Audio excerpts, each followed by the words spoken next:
மலேசியாவில் கிட்டத்தட்ட 9 million motor சைக்கிளோட்டிகள், குறிப்பாக இளம் வயதினர், வாகனமோட்டும் லைசென்ஸ் வைத்திருக்கவில்லை என்பதும், அவர்கள் காலாவதியான பிறகும் வாகனமோட்டும் லைசென்ஸை புதுப்பிக்கவில்லை என்பதும் தெரிய வருகிறது.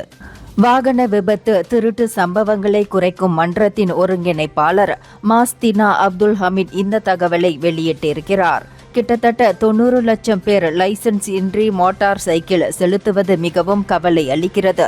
சாலை விபத்துகளில் இவர்கள் சிக்கினால் அது நிலைமையை மேலும் மோசமாக்கும் என்று அவர் சொன்னார்.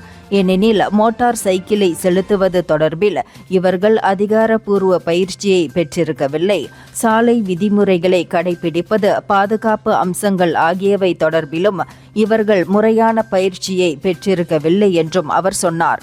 கடந்த 2024ஆம் ஆண்டு ஜனவரி தொடங்கி நவம்பர் மாதம் வரையில் மோட்டார் சைக்கிள் ஓட்டிகளுக்கு வழங்கப்பட்ட சம்மன் எண்ணிக்கை 8,50,000 உள்ளது என்பதை புள்ளி விவரம் காட்டுவதாகவும் அவர் சொன்னார்.